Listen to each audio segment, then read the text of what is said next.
మహానీయము ఆకాశతారా పర్వత సముద్ర ములకన్న గోపది ఆకాశతారా పర్వత సముద్ర ములకన్న గోపది ఓ యేసు నీ ప్రేమ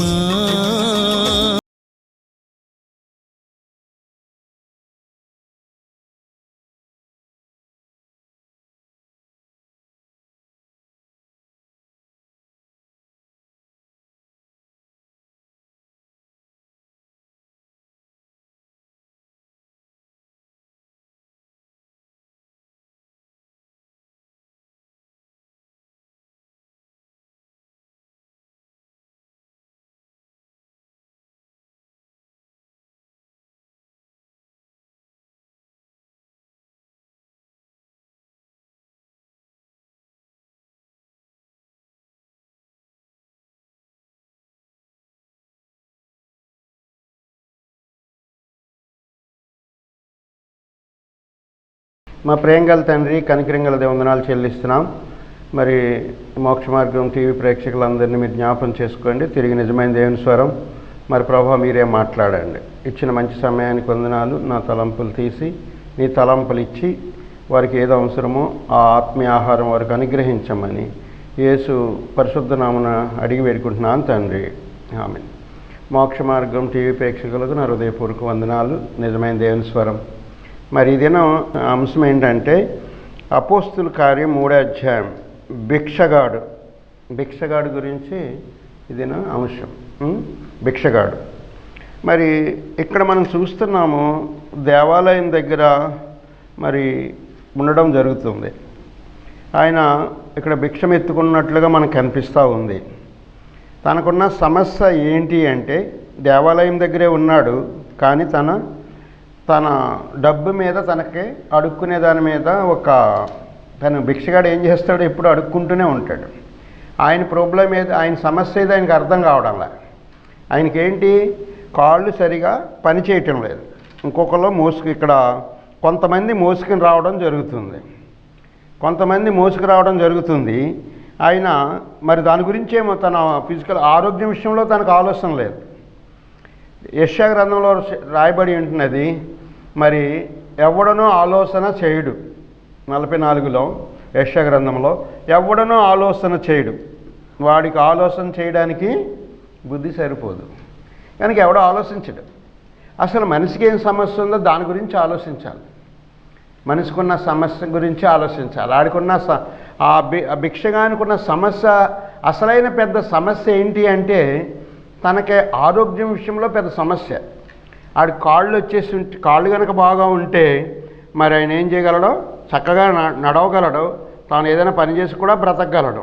ఇంకొకళ్ళ మీద ఆధారపడవలసినటువంటి అవసరం లేదు. అందుకని అపోస్తుల కార్యం 3వ అధ్యాయం మనం చూసినట్లయితే పుట్టింది మొదలుకొని మరి వాడు దేవాలయంలోనికి పుట్టింది మొదలుకొని వాడు ఒక కుంటివాడై ఒక మనుష్యుడను మోసుకొని పోచుండెను. మరి వాడు పుట్టినప్పటి నుంచి కూడా అదే పరిస్థితిలో ఉన్నట్టు మనకు కనిపిస్తుంది. అయితే వాడి బుద్ధి ఏంటంటే అడుక్కునే బుద్ధి. వాడి బుద్ధిలో ఏమాత్రం మార్పు లేదు. ఆయన ఎప్పుడు కూడా ఎవడు దొరుకుతాడా అడుక్కుందామా అన్నదే ఆడి బుద్ధి, అడుక్కునే బుద్ధి. ఒక మాట భిక్షగాడు బుద్ధి ఎప్పుడు ఎలా ఉంటుందండి, ఎవడు దొరుకుతాడా వాడిని అడుక్కుందాం, మనం కష్టపడదాం, మనం పని చేసుకుందాం అనేది ఉండదు. ఇంకాడికి అడుక్కునేవాడికి 66 కూరలు అంట. ఆడికి ఇంకా ఎక్కడ అడుక్కున్నా ఆడికి తృప్తి ఉండదు. ఆడికి ఎక్కడ అడుక్కుంటాడో పక్కన అడుక్కుంటాడు. అసలు వాడు చేయవలసింది ఏంటి అంటే వాడికున్న సమస్య పెద్దది. సమస్య ఏంటి, అసలు 2 కాళ్ళు పని చేయటం లేదు. అప్పుడు తాను ఏం చేసిన ఇతరుల మీద ఆధారపడవలసి వస్తుంది. మరి ఇక్కడ మనం చూస్తున్నాము, మరి కొందరు ప్రతిదినమును వానిని మోసుకెళ్తూ ఉన్నారు. ప్రతిదినం వానిని అంటే ప్రతిదినం కూడా ఆయన మోసుకెళ్తూ ఉన్నారు. తన పరిస్థితిని బట్టి మనం చూసినట్లయితే తనకు ఉపయోగకరంగా లేడు, ఉన్న వాళ్ళకి కూడా బాధకరంగా జీవిస్తున్నాడు. అంటే వాడు ఉన్నవాళ్ళని కూడా వాడిని మోసుకెళ్ళాలి. ఉన్నవాళ్ళు వాడిని మోసుకెళ్ళాలి. అటువంటి పరిస్థితి. అంటే తనంతట తాను వెళ్ళలేడు, తర్వాత ఉన్నవాళ్ళని కూడా బాధలో ఇబ్బందులు పెడతా ఉంటాడు. ఏంటంటే ఒకరోజు అంటే అనుకోవచ్చు, ఏదో ఒకరోజు ఎవడైనా సాయం చేస్తాడు, కానీ ఎవ్రీడే అంటే ప్రతిరోజు సాయం చేస్తాడు ఎవడైనా మనకి? ప్రతిరోజు సాయం చేస్తారా? అయితే ఒక పని పెట్టాడు, ప్రతిరోజుకి వాళ్ళకి కొందరికి పని పెడుతున్నాడు. ఏం పని అంటే మోసుకెళ్ళే పని పెడుతున్నాడు. ఒక పాడైన శవాన్ని ఎలా మోసుకెళ్తారు కదండి, అదో పని. ఇంకా కాళ్ళు చేతులు పని చేయకపోతే చచ్చిపోయినోడు ఏం చేస్తారు? మోసుకెళ్తూ ఉంటారు. వీడి పరిస్థితి అదే. కాళ్ళు ఉన్నాయి, చేతులు ఉన్నాయి, అన్నీ ఉన్నాయి, కానీ కుంటివాడని రాయబడింది. మరి వాడిని ఎటువంటి పరిస్థితి అంటే మోసుకెళ్ళేటువంటి పరిస్థితి. వాడిని మోసుకెళ్తూ ఉన్నాను అంటే తాను నడవలేడు, తర్వాత ఉన్నవాళ్ళకే భారంగా ఉన్నాడు. ఉన్నవాళ్ళకి చాలా భారంగా ఉన్నాడు. ఉన్నవాళ్ళు వచ్చి రోజు కూడా ఆయన మోసుకొని వెళ్ళాలి. ఒక మనుషుడు మోసుకొని పోచుండెను. ఆ వాడు దేవాలయము వాళ్ళు వారిని భిక్షమెత్తుటకు కొందరు ప్రతిదినం వారిని శృంగారం అనే దేవాలయపు ద్వారం దగ్గర ఉంచుచూ వచ్చారు. ఇక్కడ ప్రతిరోజు దేవాలయం దగ్గరికి వెళ్తున్నాడు. ఒక్కరోజు కాదు, 2 రోజులు కాదు, ప్రతిరోజు వెళ్తున్నాడు దేవాలయం దగ్గరికి. ప్రతిరోజు వెళ్తున్నాడు, కానీ ఆడి బుద్ధి ఏంటంటే రోజు అడుక్కునే బుద్ధి. వాడి బుద్ధి సరిలేదు. మనిషి తాడి చెట్టు అంత ఉంటాడు, కానీ వాడి బుద్ధి మారదు. మనిషికి మారవలసింది ఏంటి? వాడిలో ఉన్న బుద్ధి మారాలి, వాళ్ళలో ఉన్నటువంటి ఆలోచన విధానం మారాలి. మరి ఈ విధంగా తన బుద్ధిని మార్చుకోడు ఎప్పుడు. ఏం బుద్ధి అంటే ఎవడు దొరుకుతాడా అడుక్కుందాం. ఏంటంటే ఆడి మైండ్ సెట్ ఏంటి? వాళ్ళ ఆలోచన విధానం ఏంటని? డబ్బు. దేవాలయం దగ్గరే ఉన్నాడు, దేవాలయం వాకడ పక్కనే కూర్చున్నాడు, కానీ ఆడి బుద్ధి ఏముంది? దేవాలయంలోకి వెళ్దామని అనుకుంటలేదు వాడు. పోనీ దేవుని దగ్గరికి వెళ్దామని అనుకుంటలేదు, లేదా దేవుణ్ణి అడుగుదామని కూడా అనుకుంటలేదు. దేవుని వాక్యంలో ఏం చెప్తుందంటే, మీకు ఏదైనా కొదువుగా ఉన్నట్లయితే దేవుణ్ణి అడగవలెను. యాకోబు రాసిన పత్రిక 1వ అధ్యాయంలో మనం చూస్తున్నాము, నీకేదైనా కొదువుగా ఉంటే నువ్వు దేవుణ్ణి అడగవలెను అని రాశాడు. మరి దేవుణ్ణి ఏదైనా కొదువు ఉంటే దేవుణ్ణి అడగాలి. కానీ ఈడెవరిని అడుగుతున్నాడు? ఈ భిక్షగాడు కాబట్టి ఎవరినాడు? దేవుణ్ణి అడుగుతాడా? ఎదురుగుండా కనిపించే దేవుడు కాదు, కానీ మనుషులు కనిపిస్తారు కాబట్టి ఇంకా మనుషుల్నే అడుక్కుంటా ఉన్నాడు. ఇంకా మనుషుల్ని వచ్చిన నెలలో అడుక్కుంటున్నాడు. తృప్తి లేదు వాడికి. ఈరోజు అడుక్కున్నాడు, ఓకే, రేపు అడుక్కుంటున్నాడు, ఎల్లుండా అడుక్కున్నాడు. రోజు అదే ఒక పని పెట్టేసుకున్నాడు. ఏంటంటే ఆయన మైండ్లో ఏం పని పెట్టుకున్నాడంటే అడుక్కునే పని పెట్టుకున్నాడు. రోజు నేను అడుక్కోవాలి. ఇంక రెండోది ఏంటంటే డబ్బు. ఆడి మైండ్ సెట్లో ఏముందంటే ఆడు వస్తే ఆడిని డబ్బు అడగాలి. ఆడి మైండ్లో ఎలా ఉందంటే దేవుడి మీద ప్రాధాన్యత లేదు. ఎదురుగుండా మందిరం ఉంది, దేవాలయం ఉంది, కానీ అక్కడ దేవాలయంలోకి వెళ్ళలేని పరిస్థితిలో ఉన్నాడు. కనుక అడుక్కుంటా ఉన్నాడు. ఎంతమంది వస్తే అడుక్కుంటున్నాడో. దేవాలయం అన్నప్పుడు అందరూ చాలామంది వస్తారు కదండి, చాలామంది వస్తారు. ఇంకొచ్చిన వాడు అలా అడుక్కుంటున్నాడు. సమస్య అసలు ఏంటంటే ఆడికి ఒకటి కాలు పుట్టినట్టు నుండి ఆడికి కుంటివాడుగా ఉన్నాడని దేవుని వాక్యంలో చెప్తుంది. మరి ఎన్ని దినాలు అలా కుంటివాడుగా ఉన్నాడు అంటే అక్కడ అవకాశం ఉంది. మందిర ద్వారం వద్దే ఉన్నాడు. దేవుని వాక్యం చెప్తుంది ద్వారం వద్దన కూర్చుని ఉన్నాడు, ఎంతో దూరంలో లేడు. ఒక మాటలో చెప్పాలంటే దేవాలయపు శృంగారమును దేవాలయపు ద్వారమునద్ద ఉంచుచూ వచ్చిరి. చూసారా ఎక్కడున్నాడంటే శృంగారం అనేటువంటి దేవాలయపు ద్వారం దగ్గరే కూర్చున్నాడు. ఇంకా చాలా దగ్గరకు వచ్చాడు, కానీ లోపలికి వెళ్ళలేని పరిస్థితిలా ఉన్నాడు. పోనీ 1 రోజా 2 రోజులా అంటే చాలా దినాలు, అంటే సంవత్సరాల లెక్కన అక్కడ మనం చూస్తూ ఉన్నాము. అపోస్తుల కార్యము 4వ అధ్యాయం 22వ వచనములో 40 ఏండ్ల కంటే ఎక్కువ వయసు గలవాడు, 40 ఏండ్ల కంటే ఎక్కువ వయసు గలవాడు అంటే 40 సంవత్సరాలు కంటే కూడా, అంటే 40 సంవత్సరాల కంటే ఎక్కువే దాటిపోయింది. అక్కడే కూర్చుంటూ ఉన్నాడు. దేవుని శక్తి ఉంది, దేవాలయం ఉంది, పక్కనే దేవాలయం ఉంది, ద్వారం పక్కనే కూర్చున్నాడు. చాలామంది దేవాలయానికి వెళ్తున్నారు, కానీ ఇటు దేవాలయంలోకి వెళ్ళడానికి ఇష్టపడటం లేదు, దేవాలయం లోపలికి వెళ్ళడానికి ఇష్టపడటం లేదు, దేవుని దగ్గరికి వెళ్ళడానికి ఇష్టపడటం లేదు.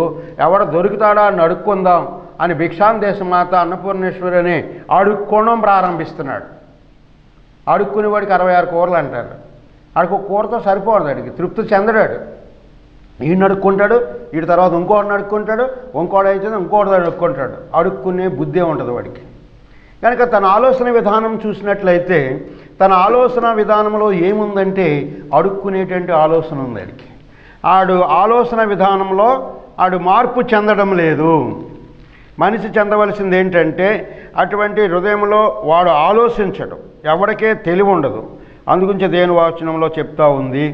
మరి యెషయా గ్రంథం 44వ అధ్యాయంలో ఇక్కడ రాయబడి ఉంటుంది, ఎవడనో యోసింపడు. 19వ వచనంలో ఎవరికనే తెలివి లేదు, వివేచన లేదు, వాడు బూడిదే తినుచున్నాడు, వాని మనసు మోసపోయినదై తప్పిదారిని వానిని తీసుకొని పోచున్నది. చూసారా, అడే ఆయన మనసు ఏంటంటే మోసపోయిందంట కంప్లీట్. అంటే వాడికి తెలివి లేదు, వివేచన లేదు, వాడు బూడిదే తింటున్నాడు, వాడి మనసు అంతా మోసపోయింది. దేవుని దేవాలయం పక్కనుంది, దేవుని దేవాలయం ఉంది.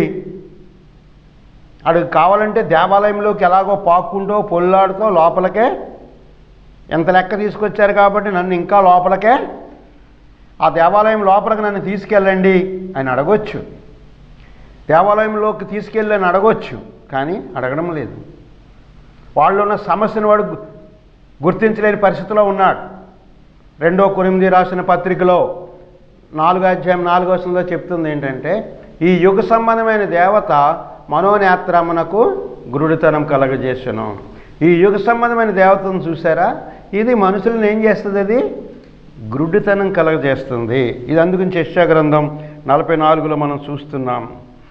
18వ వచనంలో, వారు వివేచింపరు, గ్రహింపరు, చూడకుండానట్లు వారి కన్నులు కప్పబడెను, గ్రహింపకుండినట్లు వారి హృదయము మూయబడెను, ఎవ్వడనో ఆలోచన చేయడు. అంటే ఏంటి? వాడు వివేచింపలేడు, గ్రహించలేడు, చూడలేడు, కళ్ళు ముయ్యబడ్డాయి. గ్రహించటానికి వాడి హృదయం కూడా ముయ్యబడ్డది, వాడికి ఆలోచన కూడా లేదు. ఇంకా మందిరం దగ్గరే ఉన్నాడు, కావాలంటే వెళ్ళొచ్చు లోపలికి, మంచి అవకాశం ఇవ్వబడింది.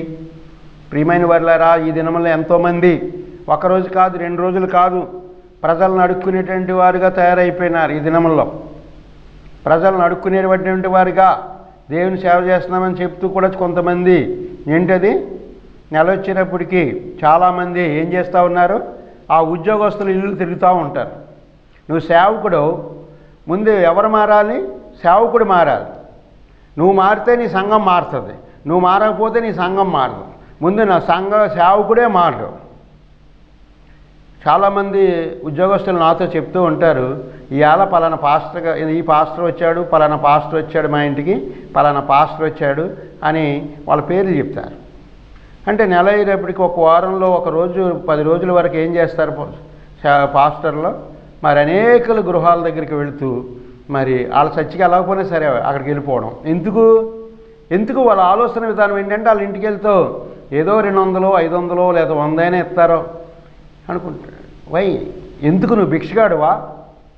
మా వాడి దగ్గరికి వెళ్ళడానికి, అడుక్కోవడానికి? నీ దేవుడైనా భిక్షగాడా? యేసు ప్రభు భిక్షగాడు కాదండి. యేసు ప్రభు సమస్త దేవతల కంటే ఆయన పూజానీయుడు. ఆయన ధనవంతుడై ఉండి 2 కొరింథీయులకు రాస్తున్నాడు 8వ అధ్యాయం 9వ వచనం, ఆయన ధనవంతుడై ఉండి మీ దరిద్ర్యం వలన. అంటే ఆయన ధనవంతుడే, ఆయన నో భిక్షగాడు, అడుక్కునేవాడు కాదు దేవుడు. ఆయనకి నీ డబ్బులు కూడా అవసరం లేదు. ఆయన వేనా భిక్షం పట్టుకెళ్ళి దేవునికి ఇస్తావా? ఆ అడుక్కుని పట్టుకెళ్ళి ఇవ్వగలుగుతావా? మనలో ఆలోచన విధం మారాలండి. మనం భిక్షగాళ్ళుగా ఉండకూడదు. భిక్షగాడు ఒక తండ్రికి ఆ కొడుకు భిక్షగాడుగా ఉన్నాడు అనుకో, ఏం జరుగుతుందండి? ఒక తండ్రికి ఆ కొడుకు భిక్షగాడిగా ఉన్నాడు, ఆడు భిక్షగాడిగా ఉంటే తండ్రికి సంతోషం కలుగుతుందా?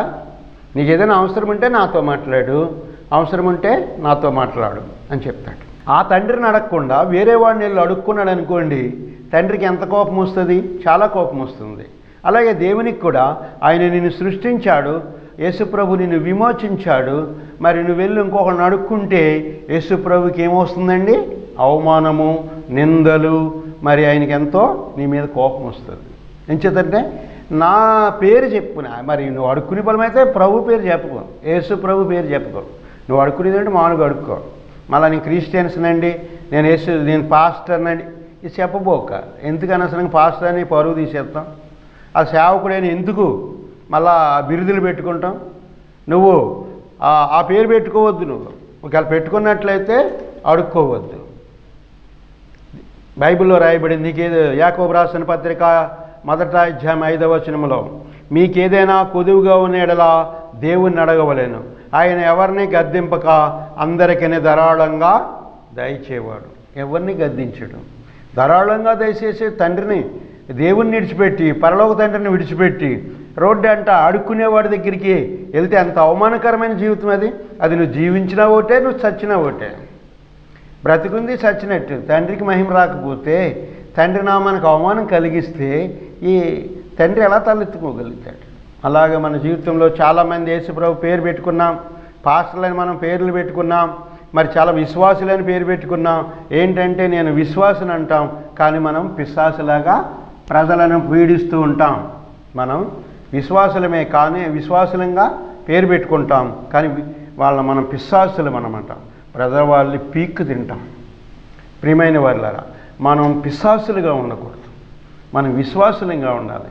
బైబిల్లో చెప్తా ఉంది, ఏదైనా విశ్వాసముతో అడగవలేను. నువ్వు ఏదైనా దేవుని అడగాలనుకుంటే యాకోబు రాసిన పత్రికలో విశ్వాసంతో అడగవలేను. విశ్వాసంతో అడిగితే దేవుడు నీకు ఇవ్వడా? తప్పనిసరిగా ఇస్తాడు. ఒక తల్లి యేసుప్రభు దగ్గరికి వచ్చింది, మత్తయి సువార్త 15వ అధ్యాయంలో. ఆమె యేసుప్రభు దగ్గరికి వచ్చి, నా కుమార్తెని మీరు బాగు చేయండి అయ్యా అంది. అప్పుడు ఆమెలో ఉన్న విశ్వాసం చూసి, అమ్మా నీ విశ్వాసము గొప్పది, నువ్వు కోరినట్టే నీకు అవునుగాక. నీ విశ్వాసం గొప్పది, నువ్వు కోరినట్టే నీకు అవునుగాక అన్నాడు. ఇమీడియట్లీ అప్పటికప్పుడే వెంటనే తన కుమార్తె స్వస్థత పొందింది. సరే, శతాధిపతి మనం వెళ్ళినట్లయితే, మత్తయి సువార్త 8వ అధ్యాయం శతాధిపతి దగ్గరికి వెళ్ళినట్లయితే తన దాసుడు చాలా బాధపడుతూ ఉంటాడు. అప్పుడు, అయ్యా మేము యేసుప్రభు దగ్గరికి రావడానికి కూడా యోగ్యత లేదు, మీరు వెళ్ళి మరి ఆయన మా దాసుని బాగు చేయమని చెప్పండి అని చెప్తారు. అప్పుడు యేసుప్రభు ఏమంటాడో తెలుసా? ఇంత విశ్వాసము మరి నేను ఇజ్రాయెల్లోనూ కూడా చూసి ఉండలేదు, ఇతనిలో ఉన్నంత విశ్వాసము ఇజ్రాయెల్లో కూడా చూడలేదు అని చెప్పాడు. అప్పుడు ఏంటన్నాడు, ఆ విశ్వాసాన్ని బట్టి ఆ దాసుడిని స్వస్థపరిచాడు. ఇది మనం జబ్బులు తగ్గాలంటాం, కానీ మనకి విశ్వాసం ఉండదు. మనం ఆరోగ్యం కావాలని తిరుగులాడుతూ ఉంటాం, మనకి విశ్వాసం ఉండదు. మరి విశ్వాసం లేకపోతే, అందుగురించి అన్నాడు 9వ అధ్యాయం మార్కు సువార్తలో, విశ్వాసం లేని తరం వారులారా ఎంతకాలం నేను మీతో ఉంటాను, విశ్వాసం లేని తరం వారులారా నేను ఎంతకాలం మీతో ఉంటాను. యేసుప్రభు చాలా బాధపడ్డాడు. ఆ మోగ దెయ్యాన్ని వెలగొట్టడానికి వచ్చినప్పుడు వాళ్ళ శిష్యుల్ని చూసి చాలా బాధపడ్డాడు. ఎంతకాలం నేను ఉండాలయ్యా మీతోటి, నేను చేసే పని మీరు చెయ్యాలి కదా, చూస్తున్నారు కదా, మరి ఎన్నాళ్ళు విశ్వాసం లేకుండా మీరు ఉంటారు, ఒక విశ్వాసం లేని వారులారా అంటున్నాడు. చాలామంది మనం చర్చిలకు వెళ్తాం, గృహ కూడుకులకు వెళ్తాం, సంఘ ప్రార్థనలకు వెళ్తాం, బైబిల్ స్టడీలకు వెళ్తాం, మరి ప్రతి ఆదివారం చర్చికి వెళ్తాం, కానీ మనలో ఏముందండి? విశ్వాసమే లేదు. విశ్వాసం లేని తరం వారులుగా మనం జీవిస్తున్నాం. విశ్వాసం లేని తరం వారులారా, విశ్వాసం లేదు నీకు. అలా కుక్కకైనా కొన్నిసార్లు విశ్వాసం ఉంటుంది, కానీ మనిషికంట విశ్వాసం లేదంట అక్కడ. అందుకోసమే ప్రియమైన వారులారా, మనకు ఉండవలసింది ఏంటంటే, దేవుడి అందరూ దేవాలయంలోకి వెళ్తున్నారు కాబట్టి నీకు కూడా విశ్వాసం, వీడికి కూడా విశ్వాసం ఉండాలి. తన ప్రాబ్లం ఏంటో తను తెలుసుకోవాలి. తన సమస్య ఏంటి అంటే, తాను మరి కాళ్ళు సరిలేవు. ఎన్ని రోజులు ఎదరవాళ్ళ మీద ఆధారపడతామండి? ఎన్ని రోజులు మనం ఎదరవాళ్ళ మీద ఆధారపడాలి? ఏ ఎదరోడు వచ్చి ఎన్ని రోజులు నేను మోసుకురావాలి? ఎన్ని రోజులు నేను మోసుకురావాలి? నీ సమస్య ఏంటి? కుంటితనం. తనకు కావాల్సింది ఏంటండి? కుంటితనం అంటే కాళ్ళు కావాలి. కాళ్ళు వచ్చేస్తే నువ్వు నడిచి వెళ్ళిపోవచ్చు. అడుక్కోవాల్సిన అవసరం లేదు నీకు. నీ అన్ని నీడ్స్ తీర్చబడినట్లే, నీ కాళ్ళు పని చేస్తున్నట్లయితే నువ్వు వెళ్ళి ఎవరిని అడుక్కోవాల్సిన అవసరం లేదు. నీ కాళ్ళ మీద నువ్వే ఎవరినైనా వెళ్ళి పని చేసుకుని బతకొచ్చు, నువ్వు పని చేసుకుని బతకొచ్చు. కానీ నీకున్న సమస్య ఏంటి? కాళ్ళ సమస్య, నడవలేని సమస్య. కానీ నువ్వేం చేస్తున్నావు? సమస్యల గురించి ఆలోచించడం లేదు, నీ కాళ్ళు గురించి నువ్వు ఆలోచించడం లేదు. ఆడు వస్తున్నాడు కదా, ఆడిని అడుక్కుందాం అంటే ఏంటి? నీ మైండ్లో డబ్బు మైండ్ ఉంది. ప్రియమైన వారిలారా, డబ్బు మైండ్ ఉంటే మనం సేవ చేయలేం. మత్తయి సువార్త 6:19 దగ్గరగా చెప్తా ఉంది ఏంటంటే, మరి 20 వచనంలో వరకు మనం చూసినట్లయితే, నువ్వు రెండిటిని నువ్వు ప్రేమించలేవు అంటాడు. నువ్వు ప్రేమిస్తే దేవునైనా ప్రేమించు, లేదా డబ్బునైనా ద్వేషించు. నేను రెండూ చేసేస్తానంటే కుదరదండి. ఏదో ఒకరిని ప్రేమిస్తావు, ఒకరిని ద్వేషిస్తావు అని. ఈ దినాల్లో చాలామంది ఏంటి అంటే, విశ్వాసి అదే జీవితం, పాస్టర్లో అదే, పాస్టర్ల పైన మేము కూడా అదే జీవితం. ఏంటంటే ఎవరి దగ్గరికి వెళ్తే 10 రూపాయలు దొరుకుతుందా, ఏ ఉద్యోగస్తుడి దగ్గరికి వెళ్తే 10 రూపాయలు దొరుకుతుందా అని చెప్పి నెల వచ్చినప్పటికీ వెళ్ళడము, ఎన్నో గుమ్మాలు ఎక్కడం దిగడం. నీకు సేవకు పిలిస్తే అడుక్కోబోక, నువ్వు సేవకు పిలిస్తే నేను దేవుని దగ్గర ప్రార్థన చేయి. నీ నోరు దేవుని దగ్గర తెరు, బాగుగా తెరు. కీర్తన గ్రంథంలో రాయబడి ఉంటున్నది 81:10 వచనంలో, నీ నోరు బాగా తెరు, నీ నోటిని నేను నింపుదును అన్నాడు. నీకేం అవసరం ఉందో నీ నోరు తెరిచి దేవుణ్ణి అడుగు. మత్తయి సువార్త 7:7 ఉంది, అడుగుడి అనుగ్రహింపబడును, వెదుకుడి దొరుకును అన్నాడు. అందుగురించే నీకు ఏదైనా అవసరం వచ్చినప్పుడు ఏం చేయాలంటే దేవుణ్ణే అడగాలి, ఇంకెవరిని అడగకూడదు. ఈ మత్తయి సువార్త 6 మనం చూసినట్లయితే, నువ్వు గదిలోనికి వెళ్ళి తలుపు వేసుకుని మరి రహస్యమందు చూసి తండ్రి నీకు ప్రతిఫలం ఇచ్చిన కనుక నీ తలుపు వేసుకుని రహస్యంగా ప్రార్థన చేయము. రహస్యమందు తండ్రి చూసి నీకు ప్రతిఫలం ఇచ్చును. నీ ప్రార్థన చేయడానికి నీకు టైం లేదు, దేవుణ్ణి అడుక్కోవడానికి నీకు టైం లేదు, దేవుణ్ణి అడగడానికి విజ్ఞాపన చేయడానికి నీకు టైం లేదు. ఈ దినాల్లో చాలామంది ఏంటంటే బైబిల్ పట్టుకుంటాం, సువార్తను చెప్తున్నాను అంటాం, సంఘాల పులిపెట్లు ఎక్కుతాం. కానీ దేవుని సమయంలో దేవునితో వ్యక్తిగతంగా ఎంతమంది అయితే దేవునితో వ్యక్తిగత సంబంధం ఉండదో, వ్యక్తిగతగా ఒంటరిగా దేవునితో సంబంధం లేక, ప్రార్థనతో సంబంధం లేక, ప్రార్థన సంబంధం తెగిపోయి వాళ్ళ జీవితాల్లో దేవునితో సావాసం తెగిపోయి ఉండడం ద్వారా మనం అడుక్కుంటూ ఉంటాం జనాల్ని. అలా మనం అడుక్కుంటాం అనేది చాలా పెద్ద తప్పండి. కీర్తన గ్రంథం రాయబడి ఉంటున్నది 37 ఒకవేళ నువ్వు దేవుని బిడ్డవైనట్లయితే దేవుడు ఇలాగ అడుక్కోవడం అనేది, వారి సంతానం భిక్షమెత్తుట నేను చూసి ఉండలేదు. అసలు నీతిమంతుల సంతానం భిక్షమెత్తుట నేను చూసి ఉండలేదు. దినమెల్లా వారు దయాళులై అప్పిచ్చుచుందురు, వారి సంతానం వారు ఆశీర్వదింపబడుదురు. దినమెల్లా వారు అప్పిచ్చుచుందురు కానీ వారు దినమెల్లా మరి భిక్షం అడుక్కోరట అండి.